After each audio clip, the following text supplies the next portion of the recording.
Hello and welcome to my player ratings for Liverpool for the 2023-24 season. Starting with Alisson, I'm going to give him an 8 out of 10. In my opinion, best goalkeeper in the world, and he showed that this season up until his injury problems, kept us in many games, especially Newcastle away, when he made that stunning save to deny Miguel Almiron. It's a 7 for Kelleher. He had a big job on his hands when he had to step in for the injured Alisson, but despite a shaky start, proved in the end to be an excellent deputy, and he was a hero in the cup final, not for the first time. Too good to be a backup in my opinion. Next up, Konate, who started the season in excellent form until injuries took hold of him once again. He dropped out of form at a crucial point in the season, and he ended the campaign behind Kwanzaa in the pecking order. It's a 6 for him.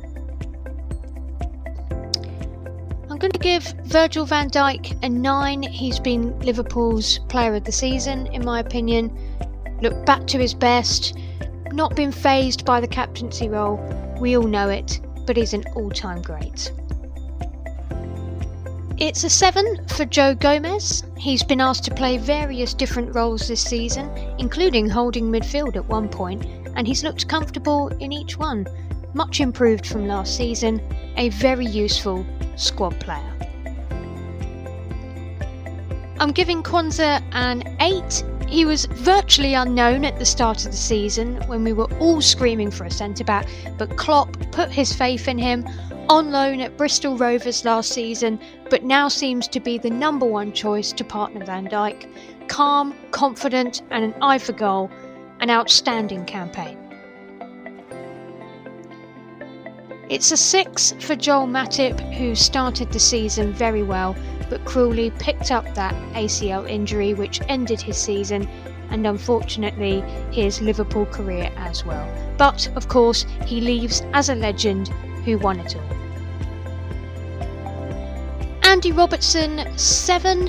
He had a difficult start to the season which led to some ridiculous shouts for him to be sold.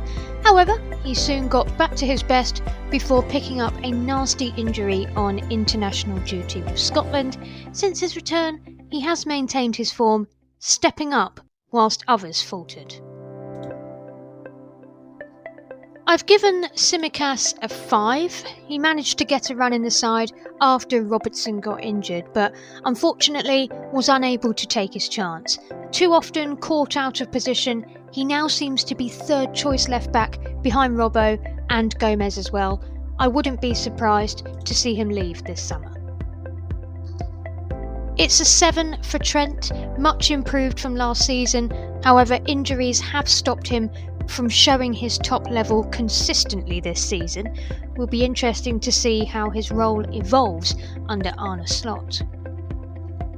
It's an 8 for Connor Bradley. Had big boots to fill when he had to step in at right back for the injured Trent, but ended up with some calling for him to stay there permanently.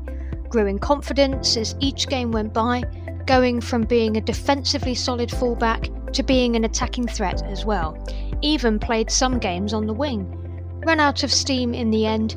Let's not forget the tragic loss of his father, but he has a big future ahead of him.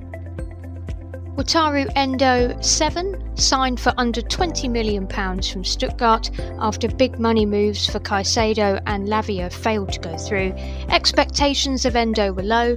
However, despite a tricky start, he became a solid option in midfield for Liverpool and was an unsung hero in the cup final, playing all 120 minutes and helping the youngsters.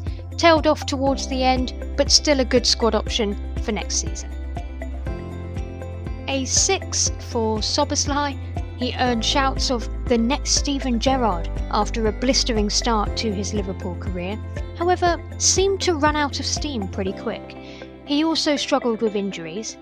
All in all, slight disappointment after a heavy outlay of £60 million, but has great potential, just needs to be more consistent. Next up is Alexis McAllister, who gets an 8. I almost feel like we should go back to Brighton and give them more money for him after that steal of £35 million. He started the season in an unnatural holding midfield position, struggled slightly but adapted well before looking like one of the best players in the league in his more attacking role, a close second to Van Dijk for our Player of the Year. 5 for Curtis Jones. After a strong finish to 2022-23, big things were expected of Jones this season. Unfortunately, due to familiar injury problems, he has been unable to kick on as he would have liked. Since his return, he's looked well off the pace. Hopefully, he rests well this summer and comes back ready to start again under a new manager.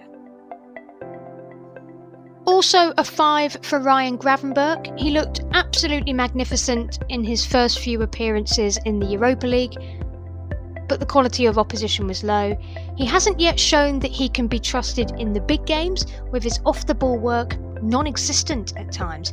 Has a lot of potential though, and Arne Slot could take his game to the next level. I've given Bobby Clark a 6. Another young player that Klopp put his faith in, and you can see why.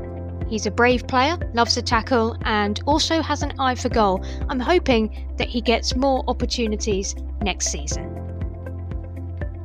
A 7 for Harvey Elliott. He's made a positive impact every time he's stepped off the bench for Liverpool this season.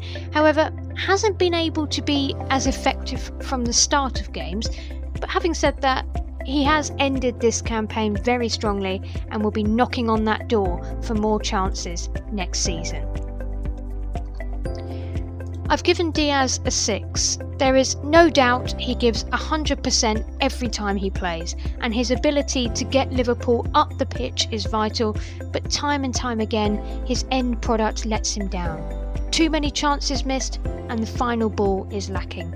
But let's not forget, he's had some awful things to deal with in his personal life, which will have affected him. It's also a 6 for Gakpo.